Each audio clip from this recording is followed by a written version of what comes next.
ಗುರುರ್ಬ್ರಹ್ಮ ಗುರುರ್ವಿಷ್ಣು ಗುರುರ್ದೇವೋ ಮಹೇಶ್ವರಃ ಗುರು ಸಾಕ್ಷಾತ್ ಪರಬ್ರಹ್ಮ ತಸ್ಮೈ ಶ್ರೀ ಗುರವೇ ನಮಃ.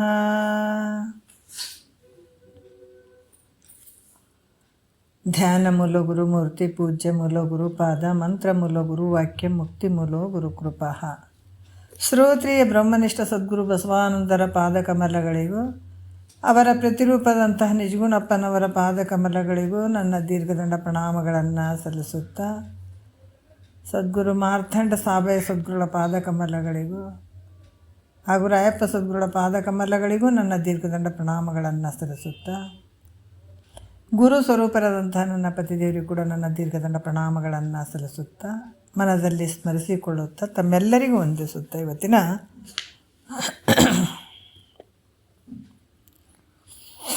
ಯಾವ್ದು ನೋಡಕತ್ತೀವಿ ಕೈವೆಲ್ಲ ಪದ್ಧತಿ ಒಳಗೆ ನಿಜಗುಂಡ್ರು ಭಾಳಷ್ಟು ಅದ್ಭುತವಾದಂಥ ವಿಚಾರಗಳನ್ನು ಹೇಳ್ತಾ ಇದ್ದಾರೆ. ಕೈವಲ್ಯ ಪದ್ಧತಿ ನೀತಿ ಕ್ರಿಯಾಚರ್ಯ ಸ್ಥಳ ಇವತ್ತಿನ ಆಧಾರದ ವಿಷಯ. ಈ ನೀತಿ ಕ್ರಿಯಾಚರ್ಯದಲ್ಲಿ ಏನು ಹೇಳಿದ್ದಾರೆ? ಪರಮಾತ್ಮ ಹೆಂಗೆ ಒಲಿತಾನ್ರಿ ನಮಗೆ ಪ್ರಶ್ನೆ. ಮತ್ತು ಯಾವುದು ಕೊಲಿತಾನ, ನಾವೇನು ಮಾಡಬೇಕು ಅಂತಂದಾಗ ಮಹಾತ್ಮರು ಭಾಳ ಚಂದ ಹೇಳ್ತಾರೆ. ಯಾವಾಗ ಕರಣ ದೋಷಗಳನ್ನು ನಿವೃತ್ತಿ ಮಾಡ್ಕೊಳತ್ತಿದೆ, ಯಾವ ಕರಣಗಳು ಅಂತಂದ್ರೆ ಕಾಯ ವಾಚ ಮನಸ್ಸ. ಈ ಶರೀರ ಸ್ವಲ್ಪ ಮ್ಯೂಟ್ ಮಾಡಿಕೊಡ್ರಿ, ಯಾರಾದರೂ ತೆಗೆದಿದ್ರ ದಯವಿಟ್ಟು.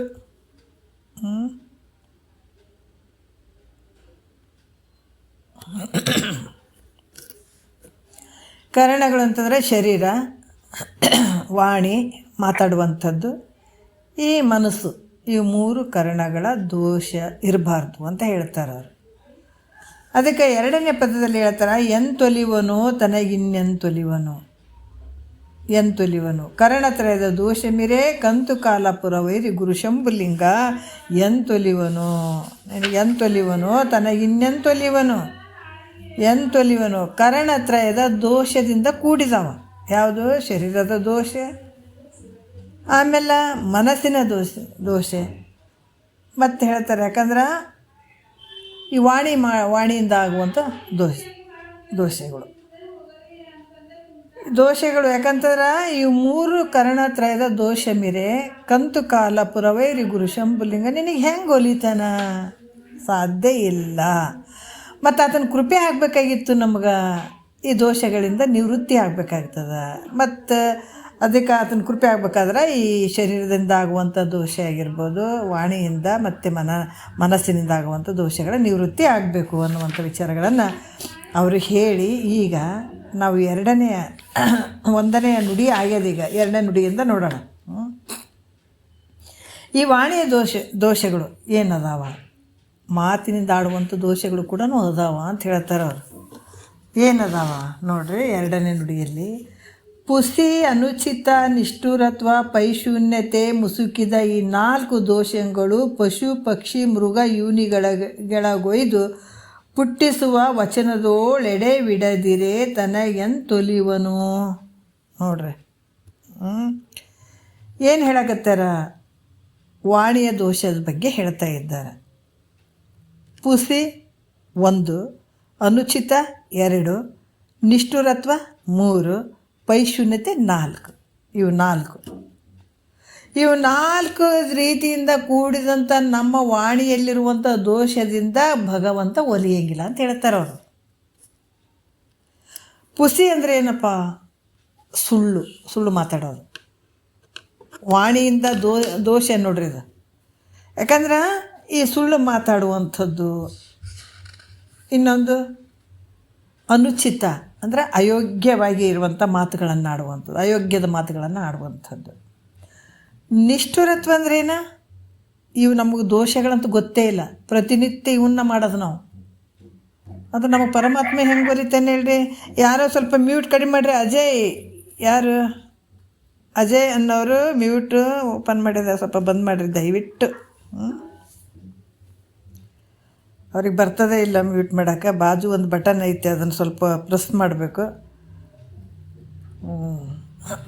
ಏನು ಹೇಳ್ತಾ ಇದ್ದಾರೆ ಇಲ್ಲಿ? ಪುಸ್ತಿ ಅಂದರೆ ಸುಳ್ಳು ಮಾತಾಡುವಂಥದ್ದು. ಆಮೇಲೆ ಅನುಚಿತ ಅಂದರೆ ಅಯೋಗ್ಯವಾದಂಥ ಮಾತುಗಳನ್ನು ಆಡುವಂಥದ್ದು. ನಿಷ್ಠುರತ್ವ ಅಂದರೆ ಬಿರುನುಡಿಗಳನ್ನು ಆಡುವಂಥದ್ದು.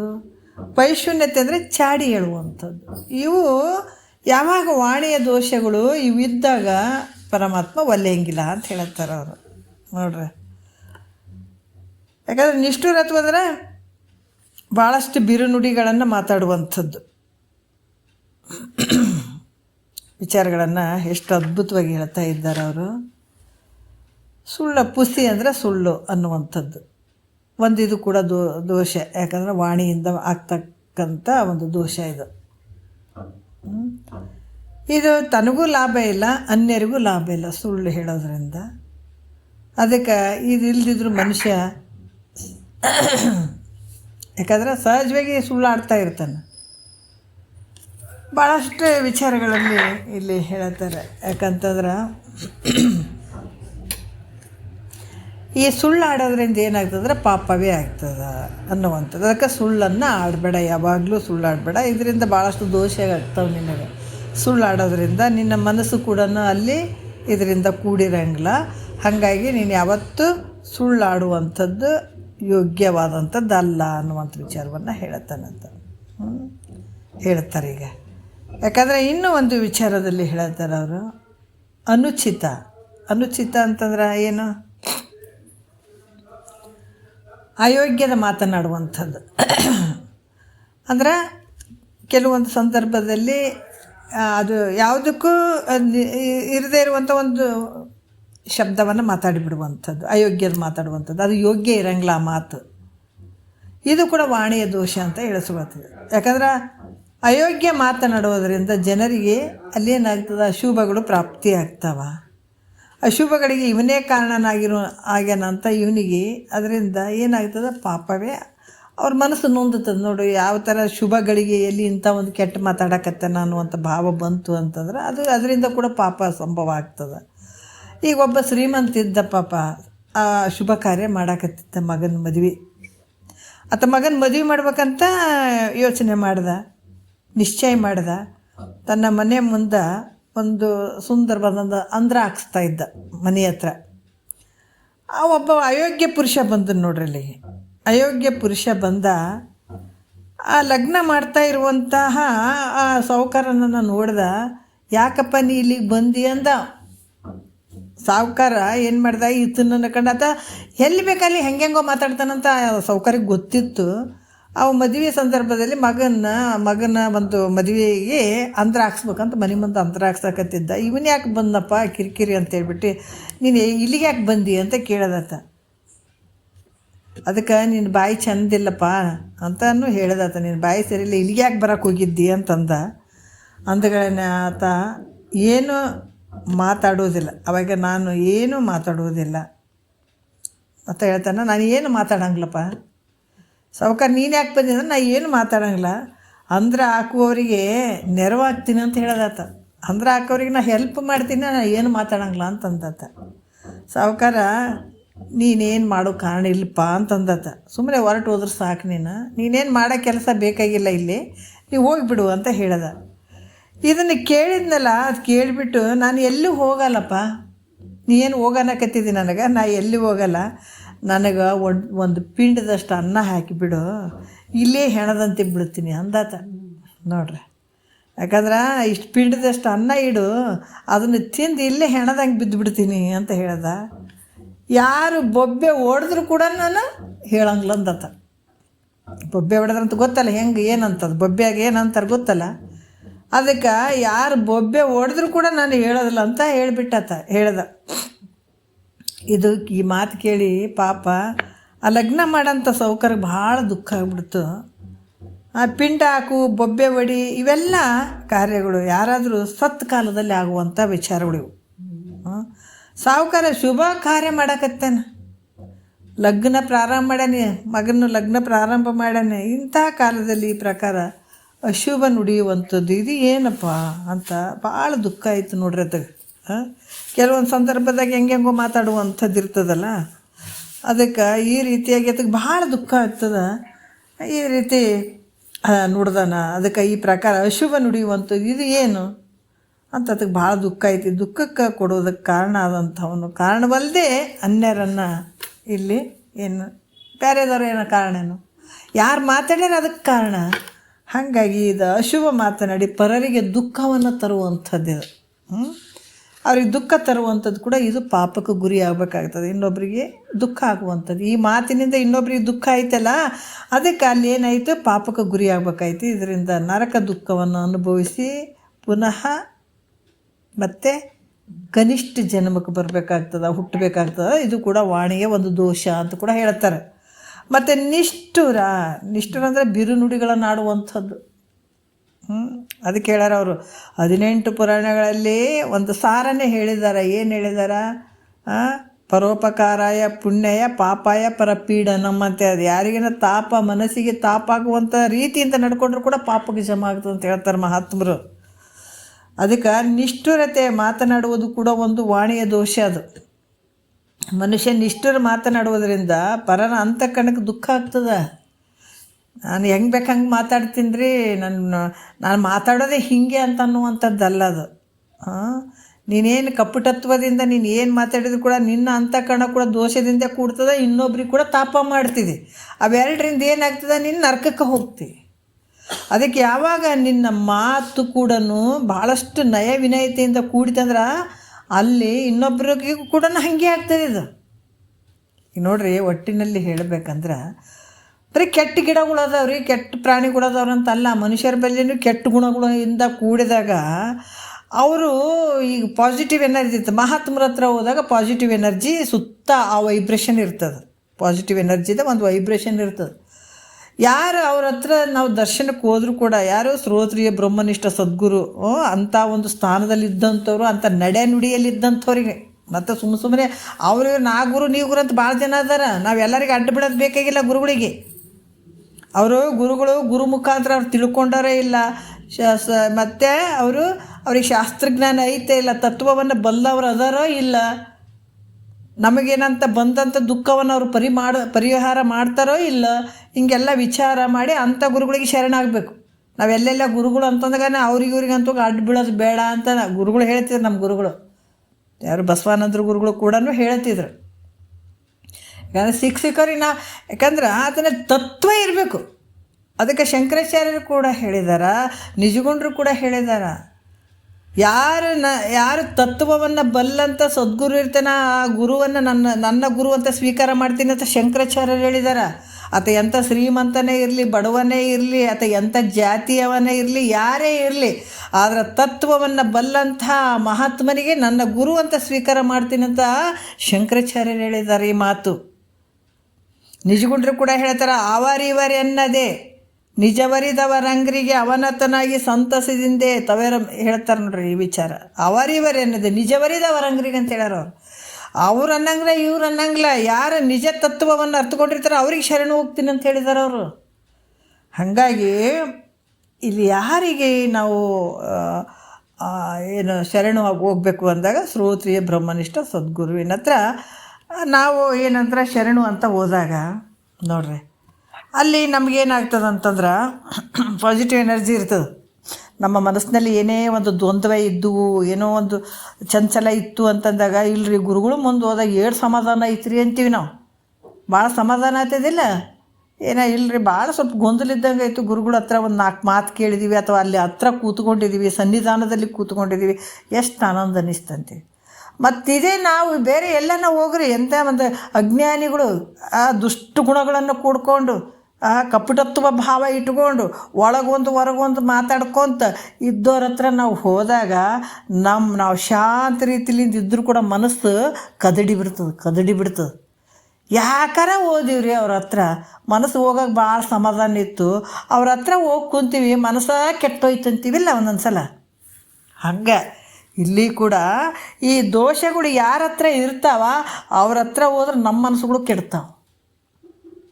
ಇವು ಯಾರ ಹತ್ರ ಇವೆಲ್ಲ ಸ್ವಲ್ಪ ನಿವೃತ್ತಿ ಇರ್ತಾವ ಅವ್ರ ಹತ್ರ ಮಾತಾಡಿದ್ರೆ ಒಂದೆರಡು ಮಾತು ಕಿವಿಗೆ ಕೇಳಿದ್ರೇ ಮನಸ್ಸು ತಂಪಾಗ್ತದೆ, ಕಿವಿ ಕರ್ಣಗಳು ಭಾಳಷ್ಟು ಖುಷಿ ಆಗ್ತದೆ. ನೋಡ್ರಿ ಎಷ್ಟು ಮನಸ್ಸಿಗೆ ಎಷ್ಟು ಹಿತ ಅನ್ನಿಸ್ತ್ರಿ ಅವ್ರ ಮಾತು ಕೇಳಿದ್ರೆ ಅಂತೀವಿ, ಹೌದಿಲ್ಲ? ಅದಕ್ಕೆ ಇಲ್ಲಿ ಕೂಡ ಭಾಳಷ್ಟು ಅದ್ಭುತ ಇರುವಂಥ ವಿಚಾರಗಳು ಇಲ್ಲಿ ಏನು ಹೇಳ್ತಾರೆ ಅಂದ್ರೆ, ಮನುಷ್ಯ ಕೂಡ ನಿಷ್ಠುರ ಮಾತಾಡುವಂಥದ್ದು ಸಹ ಇದು ವಾಣಿಯ ದೋಷ ಅಂತ ಅನ್ಸ್ಕೊತದ. ನಿಷ್ಠುರ ಮಾತನಾಡೋದ್ರಿಂದ ಏನಾಗ್ತದ, ನಾವು ಕೆಲವ್ರು ಏನು ಮಾಡ್ತೀವಿ, ಇನ್ನೊಬ್ರಿಗೆ ಅದು ಗೊತ್ತಾಗ್ಲಿ ಅಂತಲೇ ಅಂತೀವಿ ರೀ, ಅವ್ರಿಗೆ ತ್ರಾಸಾಗ್ಲಿ ಅಂತಲೇ ಮಾತಾಡಿದ್ದು ಅಂತೀವಿ. ಅದು ಹಾಗೆಲ್ಲ ಮಾತಾಡುವಂಥದ್ದು ಯೋಗ್ಯ ಅಲ್ಲಪ್ಪ. ನೀನು ಮಾತಾಡೋದ್ರಿಂದ ಅಂತಃಕರಣಕ್ಕೆ ಏನಾಗ್ತದ, ತಾಪ ಕೊಡ್ತದೆ, ದುಃಖ ಆಗ್ತದೆ. ಹಂಗಾಗಿ ಆ ಕಾರಣದಿಂದ ಪರರಿಗೆ ದುಃಖ ಕೊಟ್ಟು ಆಮೇಲೆ ನೀನು ಪಾಪಕ್ಕೆ ಗುರಿ ಆಗ್ತೀರಿ. ಹಾಗಾಗಿ ನರಕ ದುಃಖವನ್ನು ಅನುಭವಿಸ್ಬೇಕಾಗ್ತದೆ. ಈಗ ನಿನಗೆ ಚಂದ ಅನ್ನಿಸ್ತದೆ, ಶರೀರ ಇರುವವರೆಗೆ ನೀ ಏನು ಮಾಡ್ತಿದ್ದದೆ, ಭಾಳ ಚಂದ ಮಾಡೀನಿ, ಭಾಳ ಚಂದ ಮಾಡೀನಿ, ನನ್ನ ಸರಿನೇ ಯಾರಿಲ್ಲರಿ ಅಂತ ಎಲ್ಲರಿಗೂ ಬೈಕು ಅಂತ ಅನ್ಕೊತೀನಿ. ನೀನೆಲ್ಲ ಮಾಡ್ಬೋದು, ಆದರೆ ನೀ ಮಾಡುವಂಥ ನಡೆ ನುಡಿಗಳು ಹೆಂಗದವಂತ, ನಾವು ಮಾಡುವಂಥ ನಡೆ ನುಡಿಗಳು ಹೆಂಗವಂತ ತಿಳಿಸುವಂಥವ್ನು ಮಹಾತ್ಮರು. ಆ ಪ್ರಕಾರ ನಡ್ಕೊಂಡಾಗ ನಮಗೆ ಇಹದಲ್ಲೂ ಸುಖ ಅದ, ಪರಲೋಕದಲ್ಲೂ ಸುಖ ಅದ. ಇಲ್ಲ ಇವಾಗ ಏನಿಲ್ಲರಿ, ಯಾಕಂದ್ರೆ ನಮ್ಮ ಪ್ರಾರಬ್ಧ ಭಾಳ ಒಳ್ಳೇದಿತ್ರಪ್ಪ, ಹಿಂದೆ ತಂದದ್ದು ಚಂದ ತಿಂತೀವಿ. ಆದರೆ ಈಗ ಮಾಡುವಂಥ ಕೆಲಸ ನಾವು ಅವ್ರಿಗೆ ಬೈದೀವಿ, ಇವ್ರಿಗೆ ಬೈದೀವಿ, ಹಂಗೆ ಮಾಡಿದೀವಿ, ಹಿಂಗೆ ಮಾಡಿದೀವಿ ಅಂತಂದ್ರೆ ಇದು ನಿನಗೇನಾಗ್ತದೆ, ಮುಂದೆ ದುಃಖ ಕೊಡ್ತದೆ ಅಂತ ಹೇಳ್ತಾರೆ ಅವರು. ಇದು ಏನಾರ ಒಂದು ಅಲಕ್ಷ್ಯ ಮಾಡಿದ್ರೆ ಭಾಳ ಕಷ್ಟ ಐತಪ್ಪ ಮುಂದಂತ ಎಚ್ಚರಿಕೆ ಕೊಡ್ತಾರೆ ಅವರು. ಮತ್ತು ನೋಡ್ರಿ, ಇಲ್ಲಿ ಕೂಡ ನರಕ ದುಃಖವನ್ನು ಅನುಭವಿಸಿ ಮತ್ತೆ ಕನಿಷ್ಠ ಜನ್ಮಕ್ಕೆ ಬರಬೇಕಾಗ್ತದ, ಕನಿಷ್ಠ ಜನ್ಮ. ಮತ್ತು ಇಲ್ಲಿ ಕೂಡ ಏನು ಹೇಳ್ತಾರೆ, ಪೈಶೂನ್ಯತೆ. ಪೈಶೂನ್ಯತೆ ಅಂದರೆ ಚಾಡಿ ಹೇಳುವಂಥದ್ದು. ಇದು ಕೂಡ ಪಾಪಕ್ಕೆ ಗುರಿ ಮಾಡಿಕೊಡ್ತದೆ. ಈ ಚಾಡಿ ಹೇಳುವಂಥದ್ದು, ಮನುಷ್ಯನೇ ಚಾಡಿ ಹೇಳೋದ್ರಿಂದ ಆತಗೆ ಯಾವ ಲಾಭ ಐತೇನು ಅಂದರೆ ಇಲ್ಲ.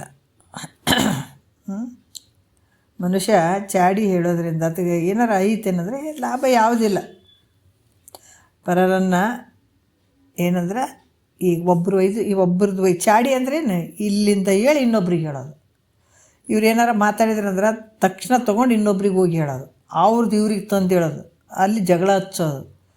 ಈ ರೀತಿ ಅವ್ರ ಮನಸ್ಥಿತಿಗಳನ್ನು, ಪರರನ್ನು ಕೆಡಿಸಿಬಿಟ್ಟು ಇಲ್ಲಿ ಏನಾಗ್ತದಪ್ಪ ಅಂದ್ರೆ ಪಾಪಕ್ಕೆ ಗುರಿಯಾಗಿರುವಂಥದ್ದು. ಇದು ಕೂಡ ಪಾಪಕ್ಕೆ ಸೇರ್ತದೆ. ಯಾಕಂದ್ರೆ ಅವ ಪಾಪ ಈ ರೀತಿ ಚಾಡಿ ಹೇಳುವಂಥವ್ನು ಹೆಂಗಿರ್ತಾನಪ್ಪ ಅಂತಂದ್ರೆ, ಇಲಿ ಹೆಂಗಿರ್ತಾನಂತ ಹೇಳ್ತಾರೆ ಮಹಾತ್ಮರು. ಇಲಿ ಮನೆಯಲ್ಲಿಟ್ಟಂಥ ಏನೇ ಆಗಲಿ ವಸ್ತುಗಳನ್ನು ತೊಗೊಂಡು ಮತ್ತು ಅಲ್ಲಿಂದ ಇಲ್ಲಿಗೆ ತೊಗೊಂಡು ಹೋಗ್ತದೆ, ಇಲ್ಲಿಂದ ಅಲ್ಲಿಗೆ ತಂದು ಎತ್ತಿ ಹಾಕ್ತದಲ್ಲ, ಅದ್ರಂಗೆ ಇಲ್ಲಿ ಇವರು ಕೂಡ ಇಲ್ಲಿಂದ ಅಲ್ಲಿಗೆ ಹೇಳುವಂಥದ್ದು, ಅಲ್ಲಿಂದ ಇಲ್ಲಿಗೆ ಹೇಳುವಂಥದ್ದು, ಈ ರೀತಿಯಾಗಿ ಹೇಳುವಂಥದ್ದು. ಇದರಿಂದ ಅವನಿಗೆ ಯಾವ ಪ್ರಯೋಜನ ಇರೋಂಗಿಲ್ಲ. ಆದರೂ ಕೂಡ ಚಾಡಿ ಹೇಳಿ ಅನ್ಯರನ್ನು ಕೆಡಿಸುವಂಥದ್ದು. ಇದಕ್ಕೆ ಮುಂದೆ ಏನಾಗ್ತದೆ, ಇಲಿ ಜನ್ಮ ಬರ್ತದೆ ಅಂತ ಹೇಳ್ತಾರೆ ಅವ್ರು. ಅಲ್ಲಿಂದ ಇಲ್ಲಿಗೆ, ಇಲ್ಲಿಂದ ಅಲ್ಲಿಗೆ ಅಂತ ಹೇಳುವಂಥ ಏನು ಗುಣ ಇತ್ತು ಅಂತಂದ್ರೆ ಮುಂದಿನ ಜನ್ಮ ಇಲಿ ಆಗ್ತಿ ಅಂತ ನೀವು ಬರೆದಿಟ್ಕೊಂತಾರೆ ಅವರು. ಅದಕ್ಕೆ ಅದು ಪಾಪ ನರಕ ದುಃಖವನ್ನು ಅನುಭವಿಸಿ ಮತ್ತು ಇಲ್ಲಿ ಜನ್ಮ ಬರ್ತದೆ. ಅದಕ್ಕೆ ನೀ ಮಾಡುವಂಥ ಕೆಲಸ ಯೋಗ್ಯದಿಂದ ಇರಲಪ್ಪ. ಯೋಗ್ಯದಿಂದ ಇತ್ತಂದ್ರೆ ಇಹದಲ್ಲೂ ಸುಖ ಅದ, ಪರಲೋಕದಲ್ಲೂ ಸುಖ ಐತೆ ನಿನಗೆ ಅಂತ ಹೇಳ್ತಾರೆ ಅವರು. ಮತ್ತು ಇದು ಕೂಡ ಈ ರೀತಿ ಸುಳ್ಳು ಹೇಳುವಂಥದ್ದು, ಅಯೋಗ್ಯ ಮಾತಾಡುವಂಥದ್ದು, ನಿಷ್ಠುರ ಮಾತಾಡುವಂಥದ್ದು, ಚಾಡಿ ಹೇಳುವಂಥದ್ದು, ಈ 4 ಏನದಾವಪ್ಪ ಅಂದ್ರೆ ಹೇಳ್ತಾರೆ ನೋಡ್ರಿ, ಎಷ್ಟು ಅದ್ಭುತವಾಗಿ ಹೇಳ್ತಾರೆ. ಇವೆಲ್ಲ ಇರೋದ್ರಿಂದ ಯಾವ ಜನ್ಮ ಬರ್ತದೆ ನಮಗೆ ಅಂತಂದ್ರೆ ಅವ್ರು ಹೇಳ್ತಾರೆ ಯಾವ ರೀತಿ ಅಂದ್ರೆ, ಪಶು, ಪಕ್ಷಿ, ಮೃಗ ಈ ಜನ್ಮಗಳಲ್ಲಿ ತೊಗೊಂಡು ಹೋಗ್ತದೆ ನೀ ಮಾಡುವಂಥದ್ದು ಪಾಪದ ಕೆಲಸಗಳು. ಪಶು ಜನ್ಮ ಬರ್ತದೆ, ಪಕ್ಷಿಗಳು ಜನ್ಮ ಬರ್ತದೆ, ಮೃಗ ಜನ್ಮಗಳು ಬರ್ತದೆ, ಹಿಂಗೆ ಕನಿಷ್ಠ ಜನ್ಮಗಳು ಬರ್ತಾವಪ್ಪ. ಅದಕ್ಕೆ ಈ ರೀತಿ ವಾಣಿ ದೋಷಗಳಿಂದ ನೀವು ಕೂಡಿದ್ದೇ ಆದ್ರೆ ಪರಮಾತ್ಮ ಹೆಂಗೆ ಒಲಿತಾನೆ ನಿನಗೆ? ಒಲಿಲಿಕ್ಕೆ ಸಾಧ್ಯ ಇಲ್ಲ.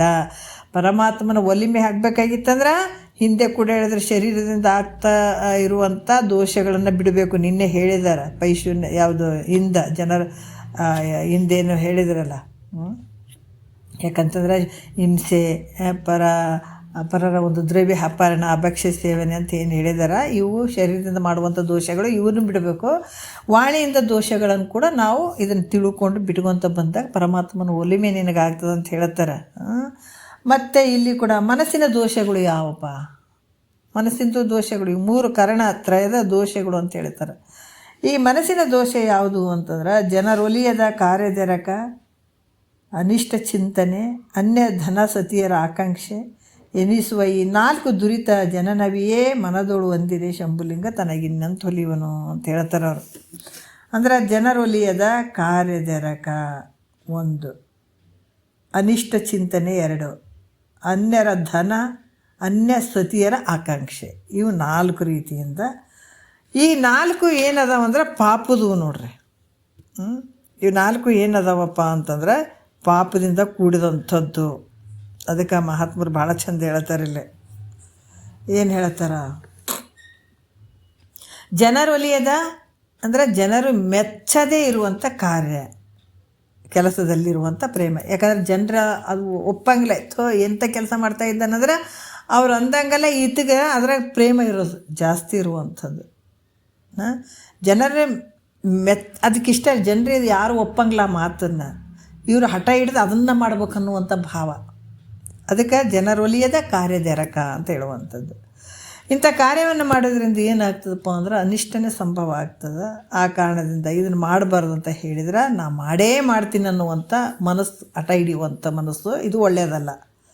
ಇದರಿಂದ ಏನಾಗ್ತದೆ, ನಿನಗೆ ದುಃಖನೇ ಸಂಭವ ಆಗ್ತದೆ, ಇದು ಒಳ್ಳೆಯದಲ್ಲ. ಮನುಷ್ಯನಿಗಿಂತ ಬುದ್ಧಿ ಏನಾದರೂ ಒಂದು ನಷ್ಟ ಆಗೋದಿದ್ರೆ, ಅನಿಷ್ಟವಾಗೋದಿದ್ರೆ ಈ ರೀತಿ ಉತ್ಪತ್ತಿ ಆಗ್ತದೆ ಅಂತ ಹೇಳ್ತಾರೆ. ಭಾಳ ಜನ ಹೇಳ್ತಾರೆ ನೋಡ್ರಿ, ಮಾಡಬೇಡ್ರಪ್ಪ ಮಾಡಬೇಡ್ರಿ ಅಂತ ಹೇಳಿದ್ರು ಕೂಡ ಇಲ್ಲ ಯಾರು ಹೇಳಿದ್ರೆ ಕೇಳಂಗೆ ನಾನು ಮಾಡೇ ಮಾಡ್ತೀನಿ ಅನ್ನುವಂಥ ಭಾವ ಏನಾಗ್ತದಂದ್ರೆ ಅದರಿಂದ ಅನಿಷ್ಟನೇ ಸಂಭವ ಆಗ್ತದಪ್ಪ, ನಿನಗೆ ಒಳ್ಳೇದಾಗಂಗಿಲ್ಲ. ಜನರು ಅದನ್ನು ಬೇಡ. ಯಾಕಂದ್ರೆ ಜನರು ಮೆಚ್ಚದೇ ಇರುವಂಥ ಕೆಲಸವನ್ನು ಮಾಡುವಂಥದ್ದು. ಈಗ ನಮಗೆ ಹೆಂಗದಂದ್ರೆ ಈ ಕಾನೂನು ಪ್ರಕಾರನೇ ನಾವು ಜಗತ್ತಿನೊಳಗೆ ಜೀವನ ಮಾಡ್ಬೇಕಾಗ್ತದೆ. ಕಾನೂನು ಏನಾರು ಹೇಳ್ಕೊಳ್ಳಿ ನಾ ಮಾಡಂಗೆ ಮಾಡ್ತೀನಿ ಅಂದರೆ ನಿನಗೇನಾಗ್ತದೆ ಅವಾಗ? ಒದ್ದು ಎಳ್ಕೊಂಡು ಜೈಲಿಗೆ ಹಾಕ್ತಾರೆ. ಹೌದಿಲ್ಲ? ಎಷ್ಟು ಕಷ್ಟ ಅನುಭವಿಸ್ಬೇಕಾಗ್ತದೆ. ಅದಕ್ಕೆ ಒಂದು ನೇಮ ಅದಾವ, ಒಂದು ಕಟ್ಟಳೆಗಳು ಅದಾವ. ಆ ಪ್ರಕಾರ ನೀನು ನಡ್ಕೊಳ್ಬೇಕಾದಂಥದ್ದು ಯೋಗ್ಯ ಇರ್ತದೆ. ಅದು ಬಿಟ್ಟು ನನಗಿಷ್ಟ ಬಂದಂಗೆ ಮಾಡ್ತೀನಿ ಅಂದರೆ ಅದರಿಂದ ಎಷ್ಟು ಕಷ್ಟ ಅದಾವೆ. ನಮ್ಮ ಲೌಕಿಕದಾಗೆ ನಾವು ವಿಚಾರ ಮಾಡೋಣ.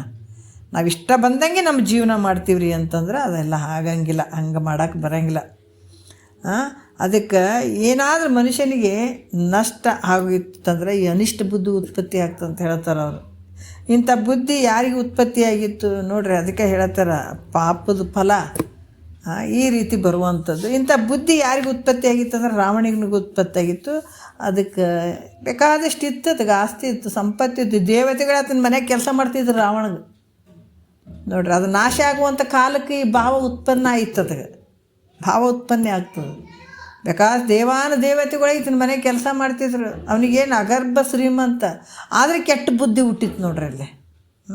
ಕೆಟ್ಟ ಬುದ್ಧಿ ಹುಟ್ಟಿ ಅದರಿಂದ ಆತ ರಾಮನಿಂದ ಹತನಾದ ನೋಡ್ರಿ. ಹೀಗಾಗಿ ರಾವಣ ಕೂಡ ಇಂಥ ಕೆಟ್ಟ ಬುದ್ಧಿ ಬಂತು, ರಾಮನಿಂದ ಹತನಾದ.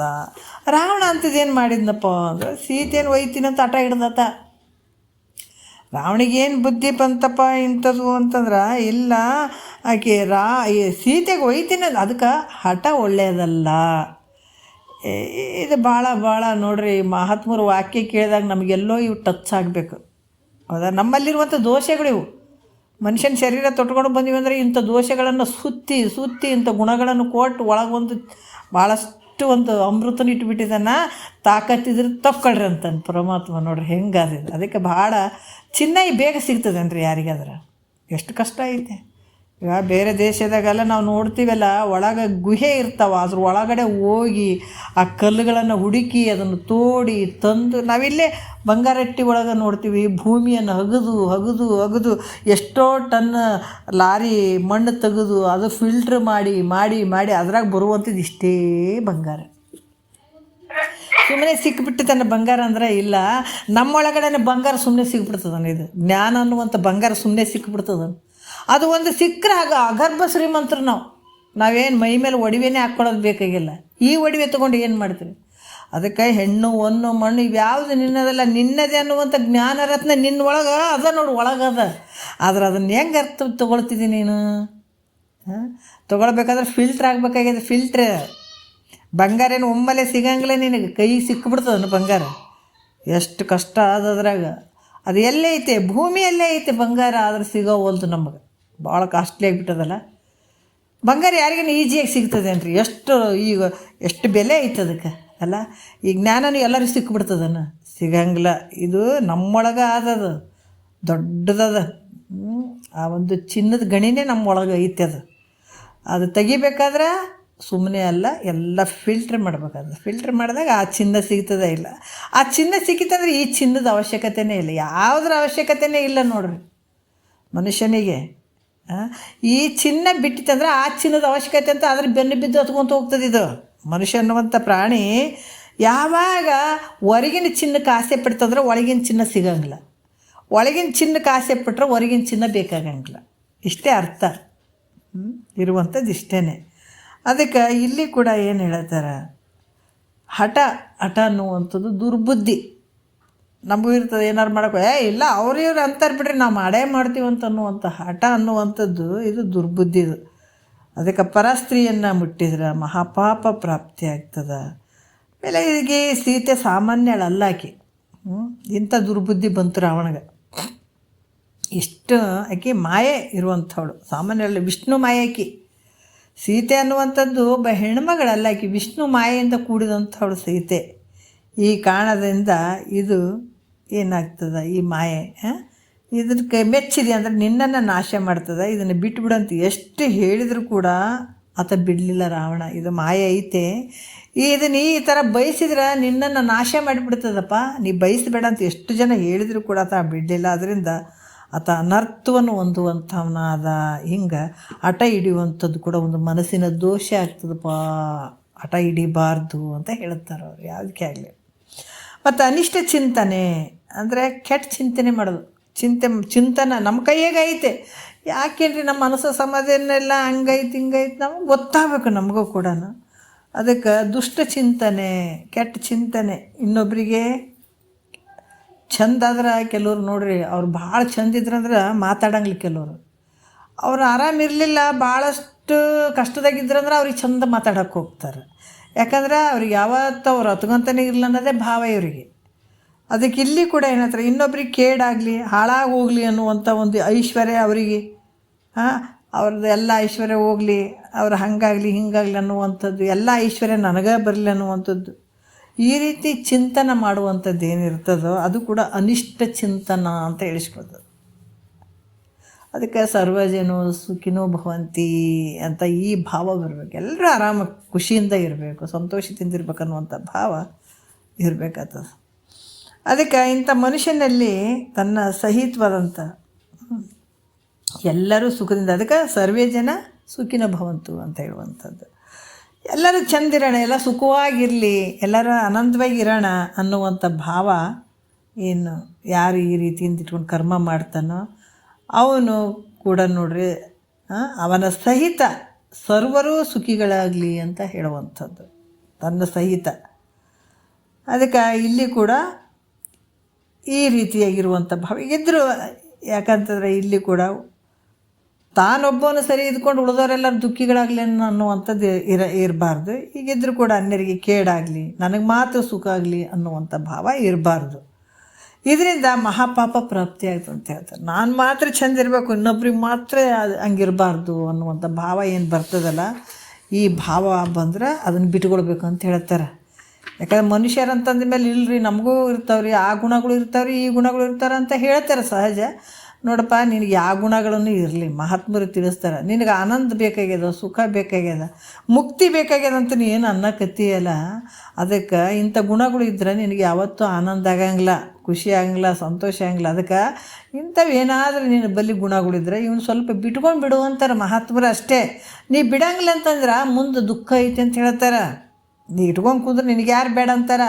ಆದ್ರೆ ದುಃಖ ಅದು ನೋಡಿ, ಭಾಳಷ್ಟು ನರಕ ದುಃಖ ಐತೆ. ಅದಕ್ಕೆ ತಿಳ್ಕೊಂಡು ಒಂದು ಸ್ವಲ್ಪ ಬಿಟ್ಕೋ, ನೀನೇ ಆನಂದವಾಗಿ ಇರ್ತೀರಿ ಅಂತ ಹೇಳ್ತಾರೆ ಅವರು. ಅದಕ್ಕೆ ಅನ್ಯ ಧನ ಸತಿಯರ ಆಕಾಂಕ್ಷೆ. ಅನ್ಯ ಅಂದರೆ ಧನ ಮತ್ತು ಸತಿ ಎರಡು ಬರ್ತಾವೆ. ಇದರಲ್ಲಿ ಅನ್ಯರ ದ್ರವ್ಯ, ಸ್ತ್ರೀಯರ ಇಚ್ಛೆ, ಅನ್ಯರ ದ್ರವ್ಯ ಮತ್ತು ಸ್ತ್ರೀಯರು ಇವೆಲ್ಲ ನನಗೆ. ಅದಕ್ಕೆ ಹೆಣ್ಣು ಹೊನ್ನು ಮಣ್ಣು, ಇದಕ್ಕಾಗಿ ಜಗತ್ತು ಎಷ್ಟೋ ಜನ ಸತ್ತು ಹೋಗ್ಬಿಟ್ಟಿದ್ದಾರೆ. ಅಸುರರಾಗಿರ್ಬೋದು, ರಾಕ್ಷಸರಾಗಿರ್ಬೋದು, ಭಾಳಷ್ಟು ಜನ ಹೆಣ್ಣು ಒಂದು ಮಣ್ಣಿಗೆ ಸತ್ತದ್ದು ಹೊಸ ಮಂದಿ. ಇದು ಬಿಟ್ಟರೆ ಅನ್ಯಕ್ಕೆ ಯಾರೂ ಸತ್ತಿಲ್ಲ ನೋಡ್ರಿ. ಅದಕ್ಕೆ ಇವತ್ತು ಕಷ್ಟವನ್ನು ಅನುಭವಿಸ್ಬೇಕಾದಂಥದ್ದು ಈಗ 3 ಸಲುವಾಗಿ. ಹೀಗಿದ್ದರೂ ಕೂಡ ಏನು ಹೇಳ್ತಾರೆ, ಈ ಪಾಪದ ಕೆಲಸಗಳನ್ನು ಮಾಡೋಕ್ಕೆ ಶುರು ಮಾಡಿಬಿಡ್ತಾರೆ. ಸದಾ ಇವುಗಳ ಇಚ್ಛೆಯನ್ನು ಮಾಡುವಂಥವ್ರು ಯಾವುದು, ಹೆಣ್ಣು, ಹೊನ್ನು, ಮಣ್ಣು, ಇವುಗಳನ್ನು ಯಾವತ್ತೂ ಬಯಸುವಂಥವರು. ಇದು ಕೂಡ ಒಂದು ಮನಸ್ಸಿನ ದೋಷ ಅಂತ ಹೇಳಿಸ್ಕೊಡ್ತದ. ಅದನ್ನು ಮಾಡಬಾರ್ದು ಅಂತ ಹೇಳುವಂಥದ್ದು. ಈ ರೀತಿ ಜನರಿಗೆ ಬೇಡಾದ ಕಾರ್ಯದಲ್ಲಿ ಹಠ ಹಿಡಿಯುವಂಥದ್ದಾಗಿರ್ಬೋದು. ಬೇಡ, ಇಂಥದ್ದು ಸರಿಯಲ್ಲ, ನಮಗೆ ಇದರಿಂದ ತೊಂದರೆ ಆಗ್ತದಂದ್ರೂ ಕೂಡ ಇದನ್ನು ಮಾಡೇ ಮಾಡ್ತೀನಿ ಅನ್ನುವಂಥ ಭಾವ ಹಿಡಿಯುವಂಥ ಹಠ, ಮತ್ತು ದುಷ್ಟ ಚಿಂತನೆಯನ್ನು ಮಾಡುವಂಥದ್ದು, ಮತ್ತು ಅನ್ಯರ ಧನ ದುಡ್ಡನ್ನು ಬಯಸುವಂಥದ್ದು, ಅಪೇಕ್ಷೆ ಪಡುವಂಥದ್ದು, ಮತ್ತು ಅನ್ಯ ಸ್ತ್ರೀಯರ ಇಚ್ಛೆಯನ್ನು ಮಾಡುವಂಥದ್ದು. ಇಂಥ ಒಂದು ಗುಣಗಳು ಏನದವ, ಇವು ಪಾಪಗಳ ಜನ್ಮ ಕೊಡ್ತದೆ ಅಂತ ಹೇಳ್ತಾರೆ. ಮುಂದೆ ಪಾಪದ ಜನ್ಮ ಕೊಡ್ತದೆ. ಅದಕ್ಕೆ ಇವು ಮನಸ್ಸಿನಲ್ಲಿ ಇವೇನಿರ್ತಾವ, ಇವೆಲ್ಲ ಮನಸ್ಸಿನಲ್ಲಿರುವಂಥವು, ಯಾರಿಗೂ ತೋರಿಸುವಂಥವಲ್ಲ. ಅದಕ್ಕೆ ಮಹಾತ್ಮರ ವಾಕ್ಯ ನೋಡ್ರಿ, ಎಂಥ ವಾಕ್ಯ ರೀ ಇವು ಯಾರು ತೆಗೆದು ತೋರ್ಸಂಗಿಲ್ಲ ರೀ. ಒಳಗಡೆ ಇರುವಂಥ ಚಿನ್ನನೂ ತೋರ್ಸಂಗಿಲ್ಲ, ಒಳಗಡೆ ಇರುವಂಥ ದುರ್ಗುಣಗಳು ಯಾರು ಇವನ್ನ ತೋರ್ಸಂಗಿಲ್ಲ. ಮಹಾತ್ಮ ಒಬ್ಬವನೇ ನೋಡ್ರಿ ಒಳಗೆ ಹೊಕ್ಕು ತೆಗಿತಾನೆ. ಹೊರಗಿನ ಕತ್ತಲೆ ಹೊರಗಿಂದ ಏನು ಅದು ಸ್ವಚ್ಛ ಇರಲಿಲ್ಲ ಅಂದ್ರೆ ಇದು ಏನೋ ಒಂದು ಕ್ಲೀನ್ ಮಾಡ್ಬೋದು, ಏನೇನೋ ಆಯ್ಕೆ ಮಾಡ್ಬೋದು. ಇದು ಒಳಗಿರುವಂಥದ್ದು ಯಾರು ಕ್ಲೀನ್ ಮಾಡ್ತಾರೆ ಅಂತ ಕಾಣೋದು. ಇದೆಲ್ಲ ಯಾರು ತೆಗಿತಾರೆ ಹೇಳ್ರಿ ದೋಷಗಳನ್ನು? ಸದ್ಗುರುನಾಥಗೆ ಒಬ್ಬತ್ತಿಗೆ ಗೊತ್ತು ಯಾವ್ಯಾವ ನಂಬಲ್ಲಿ ಬರೀ ಮನುಷ್ಯರ ಥರ ಕಾಣಕತ್ತೀವಿ, ಆದರೆ ನಾವು ನಿಜವಾಗಿ ಮನುಷ್ಯರೇನ? ಮಹಾತ್ಮ ಹೇಳ್ತಾನೆ, ನಗ್ತಾನತ. ಇವು ಗೋಮುಖ ವ್ಯಾಘ್ರ ಅಂತ ಹೇಳ್ತಾರೆ ನೋಡ್ರಿ. ಮುಖ ನೋಡಿದ್ರೆ ಏನು ಹಸುವಿನ ಥರ ಮುಖ ಐತೆ, ಒಳಗೆ ಭಾವನೆಗಳು ನೋಡಿದ್ರೆ ಮೃಗಗಳ ಭಾವನೆಗಳು ಅದಾವ. ಗೋಮುಖ ವ್ಯಾಘ್ರ ಏನು ಹೇಳ್ತೀರಿ, ಅವು ಗೋಮುಖ ವ್ಯಾಘ್ರ ಇದ್ದಂಗೆ ಅದಾನಂತ ಮಾತಿಗೆ ಅನ್ನಂಗಿಲ್ಲ ಅಂತೀವಿಲ್ಲ ನಾವು.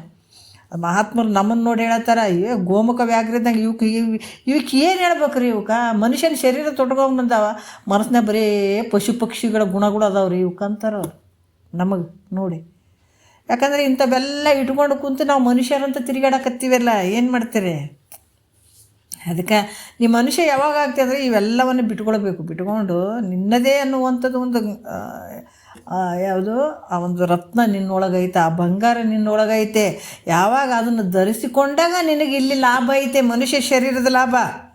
ಬರೀ ಈ ಶರೀರದ ಲಾಭ ತೆಗಿಲಾರ್ದ ಮೈ ಮೇಲೆ ಇಟ್ಟು ಬಂಗಾರ ಹಾಕೊಂಡು ತಿರುಗಾಡ್ತೀವಿ. ಎಂಥ ಮೂರ್ಖರಿ, ನಗ್ತಾರೆ ಮಹಾತ್ಮರಿ. ಏನು ಹುಚ್ಚರಪ್ಪ ಅಂತಾರವ್ರು. ಶರೀರದಿಂದ ಲಾಭ ಪಡ್ಕೊಳ್ಬೇಕಾಗಿದೆ, ಶರೀರದಿಂದ ರತ್ನವನ್ನು ಪಡ್ಕೊಳ್ಬೇಕಾಗಿದೆ. ಈ ಶರೀರ ಬಂದುಬಿಟ್ಟದ ಯಾವುದಕ್ಕೆ? ನಿನ್ನದೇ ಇರುವಂಥ ಚಿನ್ನವನ್ನು ಪಡ್ಕೊಳ್ಳೋದಕ್ಕೆ ಈ ಶರೀರ ಬಂದದ. ಅದಕ್ಕೆ ಆ ಶರೀರಕ್ಕೆ ಅಂದ ಚಂದ ಮಾಡಿ ಇಟ್ಟು ಬಂಗಾರ ಹಾಕೊಂಡು ತಿರುಗಾಡಕ್ಕೆ ಆಸೆ ಪಡ್ತದಂದ್ರೆ ಇದಕ್ಕೇನು ಚಲೋ ಅಂತಾರ? ಇದಕ್ಕೆ ಮಹಾತ್ಮರು ನೋಡ್ರಿ ಎಷ್ಟು ಅದ್ಭುತ ಅದು. ನಮ್ಮ ತಲೆ ತಿರುಗಿಬಿಡ್ತದೆ, ಖರೇನೆ ಅಲ್ಲಪ್ಪ ಅನಿಸ್ಬಿಡ್ತದೆ. ಅದಕ್ಕೆ ಮಹಾತ್ಮರ ವಾಕ್ಯ ನಮಗೆ ಕಿವಿಗೆ ಬೀಳಬೇಕು. ಇಷ್ಟಪಟ್ಟಾರ ಕಿವಿಗೆ ಬೀಳಲಿ, ಕಷ್ಟಪಟ್ಟಾರ ಕಿವಿಗೆ ಬೀಳಲಿ, ಇವು ನಮ್ಮ ತಲೆಗೆ ಬರ್ತಾವಿಲ್ಲ. ಕೇಳಿದ್ರೆ ಏನಾಗ್ತದ್ರಿ ಅಂತ ಹಂಗಲ್ಲ. ನಾ ಮುಂಜಾನೆ ಫೋನ್ ಹಚ್ಚಿ ಸ್ವಲ್ಪ ಜೋರು ಹಚ್ಚಿಡ್ರಿ, ನಾವು ಕಿವಿಗೆ ಹಾಕ್ಬಾರ್ದು ಅಂದ್ರೂ ಕೂಡ ಅವು ಯಾವ್ಯಾವ ಬೈಯೋದು ಅದು ಇದು ಅನ್ನೋದು ನಮ್ಮ ಕಿವಿಗೆ ಬಿದ್ರೆ ಸಂಚಿತನ ಅವ್ರು ಹೆಂಗೆ ಬೈದ್ರು ಅಂತ ನಿಂದಿರ್ತೀವಿ. ನಮ್ಮ ಮನಸ್ಸು ಅಷ್ಟು ವಿಚಲಿತ ಆಗಿಬಿಡ್ತದೆ, ಹೌದಿಲ್ಲ? ಒಬ್ಬ ಸದ್ಗುರು ವಾಕ್ಯ ನಾವು ಇಷ್ಟಪಟ್ಟಾರ ಕೇಳಿ, ಕಷ್ಟಪಟ್ಟಾರ ಕೇಳಿ ಅವು ನಮಗೆ ಕೆಲಸ ಮಾಡ್ತಾವೆ ನೋಡ್ರಿ. ಏನು ಹೇಳ್ತಾರೆ? ನಿನ್ನ ಒಳಗೆ ಐತೆ ಅದು ಬಂಗಾರ, ದೊಡ್ಡ ಚಿನ್ನನೇ ಐತೆ.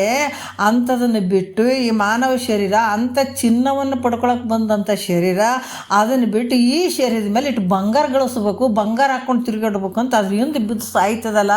ಇದು ಕುಚ್ಚ ಅಂತಾರ, ಮೂರ್ಖ ಅಂತಾರ, ಏನು ಅಂತಾರಪ್ಪ ಇದಕ್ಕೆ? ಅದಕ್ಕೆ ಇಲ್ಲಿ ಕೂಡ ಏನು ಹೇಳ್ತಾರ, ಜನರಿಗೆ ಬೇಡಾದಂಥ ಕಾರ್ಯ ಆಗಿರ್ಬೋದು, ದುಷ್ಟ ಚಿಂತನೆ ಮಾಡುವಂಥದ್ದಾಗಿರ್ಬೋದು, ಅನ್ಯ ಧನ ಮತ್ತು ಸತಿಯರ ಇಚ್ಛೆಯನ್ನು ಮಾಡುವಂಥದ್ದು. ಎಂಥದ್ರಿ ಇದು? ಅದಿಲ್ಲೇ ಇಚ್ಛೆ ಮಾಡೋದ್ರಿಂದ ಏನಾಗ್ತದಪ್ಪ ಅಂತಂದ್ರೆ ನಿನಗೆ ಪಾಪ ಮುಂದೆ. ಈಗಿಲ್ಲೇ ಭಾಳ ಕಷ್ಟ ಅನ್ಭವಿಸಕತ್ತೀವಿ. ಇಲ್ಲರಿ ನಮ್ಗೆ ಒಂದಲ್ದು ಒಂದು ಇರ್ತದೆ ರೀ ಕಷ್ಟ ಅನ್ನೋದು. ಮತ್ತು ಇದು ಸಾಕಾಗಿಲ್ಲ ದುಃಖ ನಿನಗೆ? ಮತ್ತು ಇಷ್ಟು ದುಃಖದಾಗ ನೀ ಅನ್ನಕತ್ತಿ ಅಂದ್ರೆ ಮುಂದೆ ಯಾವ ಸುಖದಿಂದ ಇರ್ತೀವಿ? ಮುಂದೆ ನೀನು ಏನು ಬರ್ತದೆ ಶರೀರ? ಯಾವ ಜನ್ಮ ಬರ್ತದೆ ಮುಂದೂ ಕಷ್ಟನೇ ಅದ. ಮತ್ತು ನಾ ಸ್ವಲ್ಪ ಚಂದ ಇರ್ಬೇಕು ಅನ್ನೋದಾದ್ರೆ, ಆನಂದವಾಗಿ ಇರ್ಬೇಕು ಅನ್ನೋದಾದ್ರೆ ಸ್ವಲ್ಪ ಈ ಗುರು ವಾಕ್ಯವನ್ನು ಕೇಳು, ಅದನ್ನು ತಲೆಗೆ ಹಾಯ್ಕೊ. ಎಷ್ಟು ಅದ್ಭುತವಾದಂಥ ವಿಚಾರ ನಿನ್ನಲ್ಲಿ ನಡೀತದೆ, ಇಲ್ಲಂತಿಲ್ಲ. ಅದಕ್ಕೆ ಪ್ರಯತ್ನ, ಭಾಳ ಪ್ರಯತ್ನ. ಸಂಸಾರ ಇಷ್ಟು ಮಾಡ್ತೀವಿ, ದಮ್ಗಟ್ಟಂಗೆ ಮಾಡ್ತೀವಿ. ಯಾರಿಗೇನು ಬೇಸರ ಬಂದದನ? ಯಾರಿಗೆ ಬೇಸರ ಬಂದಿಲ್ಲ. ಮತ್ತು ಇರೋದು ಬರೀ ದುಃಖನೇ ಐತದ್ರ. ಅದಕ್ಕೆ ಬೆಟ್ಟದಷ್ಟು ದುಃಖ ಅದ, ಬಿಂದುನಷ್ಟು ಸುಖ ಅದ ಸಂಸಾರದಾಗ. ಅಟ್ಟಕ್ಕೆ ಬಡ್ದಾಡಕತ್ತೀವಿ. ಅದು ಎಂಥ ಹುಚ್ಚರಪ್ಪ ಅಂತ ಅಣಿ ಹೊಡ್ಕೊತಾರೆ ಮಹಾತ್ಮರು. ಇವಕ್ಕೆ ಏನು ತಲೆ ಕೆಟ್ಟದ್ರಪ್ಪ. ಅದಕ್ಕೆ ಎಷ್ಟು ಚಂದ ಹೇಳ್ತಾರೆ, ಮತಿಗೆ ಮಂಗಳವಾದ ಉತ್ತಮನ ಸಂಘ ಅಂತ ಹೇಳ್ಯಾರ. ಇವೆಲ್ಲ ಅಜ್ಞಾನಿಗಳೇ ಚಪ್ಪರಿಸೋದು ಬೆನ್ನು. ನಾ ಚಂದ ಮಾಡಿದೆ, ನೀ ಚಂದ ಸಂಸಾರ ಮಾಡಿದೆ, ನೀ ಚಂದ ಮಾಡಿದೆ, ನಾ ಚಂದ ಸಂಸಾರ ಮಾಡಿದೆ. ತತ್ತಂತಾರೆ ಮಹಾತ್ಮರು. ಇವ್ರು ಮುಸುಡಿ ನೋಡಬಾರ್ದು, ಮುಖ ನೋಡಬಾರ್ದು ಅಂತಾರೆ ಅವರು. ಯಾಕಂದ್ರೆ ಏನು ಮಾಡ್ಕೊಳ್ಬೇಕಾಗಿದೆ ಅದೇ ಮಾಡ್ಕೊಳ್ಳೋವಲ್ಲು. ಇವು ಅದನ್ನು ಮಾಡಿದೆ, ಇದು ಮಾಡಿದೆ ಅಂತವಲ್ಲಪ್ಪ. ಇವು ಅನ್ಯಾಯವಾಗಿ ಈ ಶರೀರವನ್ನು ಹಾಳು ಮಾಡಿಕೊಂಡು ಆಯುಷ್ಯವನ್ನು ಹಾಳು ಮಾಡ್ಕೊಳ್ತಾ ಇದ್ದಾವಂತ ಎಚ್ಚರಿಕೆ ಮಾತು ಕೊಡ್ತಾ ಇದ್ದಾರೆ ನೋಡ್ರಿ. ಅದಕ್ಕೆ ಬಡ್ದಾಡು. ಯಾವುದಕ್ಕೆ ಬಡ್ದಾಡು? ನಿನ್ನನ್ನು ನೀ ತಿಳ್ಕೊಳಕ್ಕೆ ಬಡ್ದಾಡು, ಇಂಥ ವಸ್ತುವನ್ನು ಪಡ್ಕೊಳಕ್ಕೆ ಬಡ್ದಾಡು. ಅದಕ್ಕೆ ಅನ್ಯರ ಧನ, ಅನ್ಯರ ಸ್ತ್ರೀಯರ ಒಂದು ಅಪೇಕ್ಷೆ ಮಾಡುವಂಥದ್ದು. ಗಂಡು ಹೆಣ್ಣು, ಹೆಣ್ಣು ಗಂಡು ಬರೀ ನಿಜಗೊಂಡ್ರು ಬರೀ ಹೆಣ್ಮಕ್ಳಿಗೆ ಹೇಳ್ಯಾರೇನ್ರಿ ಅಂತ ಕೇಳ್ಯಾರ ನನಗೊಬ್ರು. ಅಲ್ರಿ, ನಿಜಗೊಂಡ್ರು ಬರೀ ಸ್ತ್ರೀಯರು ಅಂತ ಹೇಳ್ಯಾರ. ಸ್ತ್ರೀಯರು ಅಂತ ಹೇಳಿದ್ರೆ ಅವರು ಸ್ತ್ರೀಗೇನೋ ವಿರೋಧ ಇದ್ರನು ಅವ್ರು ಬರೀ ಸ್ತ್ರೀ ಅಂತ ಹೇಳ್ತಾರಲ್ರಿ. ಹಂಗೆ ಯಾಕೆ ಹೇಳಿದ್ರಿ ನಿಜಗೊಂಡ್ರು ಅಂತ ಹೇಳ್ಯಾರ ನನಗೊಬ್ರು. ಅವರು ಹೆಣ್ಣು ಅಲ್ಲ ಗಂಡು ಇಲ್ಲ, ಹೆಣ್ಣು ಗಂಡು ಅಂತ ತೊಗೊಂಡಾಗ ಹೆಣ್ಣು ಗಂಡಿಗೆ ಹಚ್ಕೋಬೇಕು, ಗಂಡು ಹೆಣ್ಣು. ಯಾಕಂದ್ರೆ ಹೆಣ್ಣಿನ ಅಪೇಕ್ಷೆ ಮಾಡುವಂಥದ್ದು, ಗಂಡಿನ ಅಪೇಕ್ಷೆ ಮಾಡಿ ಎರಡೂ ಇಲ್ಲಿ ಇರುವಂಥದ್ದು. ಇಬ್ಬರಿಗೆ ಹೇಳಿದಂಥದ್ದು ವಿಚಾರ ತೊಗೊಳ್ಬೇಕು. ಮತ್ತು ಮುಂದೆ ಮುಂದೆ ಹೋದಂಗೆ ಇಲ್ಲಿ ಜ್ಞಾನ ಪಡ್ಕೊಳ್ಬೇಕಾದ್ರೆ ಹೆಣ್ಣು ಇಲ್ಲ ಗಂಡು ಇಲ್ಲ, ಬರೀ ಜೀವಾತ್ಮ ಅಷ್ಟೇ. ಇದು ಉಪಾದಿಯಿಂದ ಶರೀರ ಬಂದವ ಅಷ್ಟೇ ಹೊರತಾಗಿ ಇದು ಮ್ಯಾಲೆ ಏನು ಮಾಡ್ತೀರಿ? ಇದು ಶರೀರ ತೊಗೊಂಡು ಹೆಣ್ಣಲ್ಲ ಗಂಡಿಲ್ಲ, ಒಳಗಡೆ ಇರುವಂಥ ಒಬ್ಬನೇ ಅದನ್ನತ. ಆ ವಿಚಾರವಾಗಿ ಹೇಳ್ತಾರೆ ಅವರು. ಅದಕ್ಕೆ ಈ ರೀತಿ ಮಾಡುವಂಥದ್ದು ಏನಾಗ್ತದೆ, ಈ ಮನಸ್ಸಿನಲ್ಲಿರುವಂಥವು ಇವೇನದವ, ಈ ಮನಸ್ಸಿನ ದೋಷಗಳು ಇವು. ಏನಂದ್ರೆ ಜನರು ಒಲಿಯದ ನೋಡ್ರಿ ಎಷ್ಟು ಅದ್ಭುತವಾಗಿ ಹೇಳ್ತಾರೆ. ಜನರೊಲಿಯದ ಕಾರ್ಯದರಕ, ಅನಿಷ್ಟ ಚಿಂತನೆ ಮತ್ತು ಅನ್ಯ ಧನ, ಅನ್ಯ ಸತಿಯರ ಆಕಾಂಕ್ಷೆ, ಇವು ಇಚ್ಛೆ ಮಾಡಿದ್ರೆ ನಿನಗೇನಾಗ್ತದ? ಪಾಪನೇ ಆಗ್ತದಪ್ಪ. ಈ ರೀತಿ ಮನಸ್ಸಿನಲ್ಲಿದ್ರೆ ನೀನು ಆಡಂಬರವಾಗಿ ಏಟನೋ ರೊಕ್ಕ ರೂಪಾಯಿ ಹಾಕಿ ಪೂಜೆ ಮಾಡು, ಒಲಿತಾನ ದೇವರು? ಸಾಧ್ಯನೇ ಇಲ್ಲ ಅಂತಾರೆ ಅವರು. ಎಷ್ಟು ಮಾಡಿದ್ರೂ ಸಾಧ್ಯ ಇಲ್ಲ. ನೀ ಎಲ್ಲನ ಹೋಗು, ಎಲ್ಲನ ತಿರುಗಾಡ, ಸುಮ್ಮ ಟೈಮ್ ಪಾಸಿಗೆ ತಿರುಗಾಡ್ದಂಗೆ ಯಾತ್ರೆ ಮಾಡಿನಪ್ಪ ಅನು, ಬೇಕಾದ ಮಾಡಿ. ಎಲ್ಲಿ ಹೋದ್ರೇನ್ರಿ? ಎಲ್ಲಿ ಹೋದರೂ ಏನಿಲ್ಲ. ನಿನ್ನ ಮನಸ್ಸಿನಲ್ಲಿ ಇಂಥ ಗುಣಗಳನ್ನು ಇಟ್ಕೊಂಡು ಕಾಶಿಗೆ ಹೋಗಿ ಬಂದ್ರೇನು, ದೇಶ ಸುತ್ತಿದ್ರೇನು, ಈ ಸಾಯಲ್ತಾನೆ ಏನು ಬಡ್ದಾಡಿದ್ರೇನು, ನೀ ಏನು ಯಜ್ಞ ಯಾಗಾದಿಗಳನ್ನು ಮಾಡಿ ಜಪ ತಪ ಏನು ಮಾಡಿದ್ರು ಕೂಡ ಇಂಥ ಗುಣಗಳು ಬಿಡದೆ ಗಟ್ಟಿಯಾಗಿ ನಿನ್ನ ಮನಸ್ಸಿನಲ್ಲಿ ಕುಂತಿದ್ವು ಅಂದ್ರೆ ನಿನಗೆ ಯಾವ ಜನ್ಮಕ್ಕೆ ಯಾವ ಸುಖನೂ ಇಲ್ಲಪ್ಪ. ಅದಕ್ಕೆ ಪರಮಾತ್ಮ ನಿನಗೆ ಒಲಿಬೇಕಾಗಿತ್ತಂದ್ರೆ ಇಂಥವು ಬಿಟ್ಕೋ ಅಂತಾರೆ. ಮೆಲ್ಲಕ್ಕೆ ಬಿಟ್ಕೋ. ಯಾಕೆ ಬಿಡೋಕ್ಕಾಗ್ತದೆ? ಮನುಷ್ಯನಿಗೆ ಬಿಡೋಕ್ಕಾಗ್ತದೆ, ಪ್ರಯತ್ನ ಮಾಡಿದ್ರೆ. ಯಾಕಾಗಂಗಿಲ್ಲ? ಸಂಸಾರ ಅಷ್ಟು ಕಷ್ಟ ಆದಂದ್ರೂ ಕೂಡ ಇವತ್ತು ಯಾರು ಬಿಡ್ದಾಡಿ ಸಂಸಾರ ಅದ್ರಾಗ ಮಾಡ್ತೀವಿ. ಬಿಟ್ಟಿವೇನೋ ಕಷ್ಟ ಅದಂತ ಪ್ರಯತ್ನ ಮಾಡ್ತೀವಿಲ್ಲ.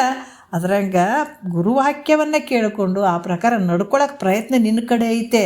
ಯಾಕೆ ಮುಂದಿನ ದುಃಖ ನೋಡು. ಅದಕ್ಕೆ ಅವ್ರ ಭಾಷೆ ನಿದ್ರೆ ಬಾರದಿದೆನ್ನ ಪರಿಭವ, ದುಃಖ ಸಮುದ್ರವೆನಿಸುವ ಸಾಯಸವ ನೆನೆನೆನದು ಅಂದಾರ ಮಹಾತ್ಮರು. ಎಂಥ ದುಃಖ ಐತೆ ಇದು, ಒಂದೇ ದುಃಖ ಅಲ್ಲ.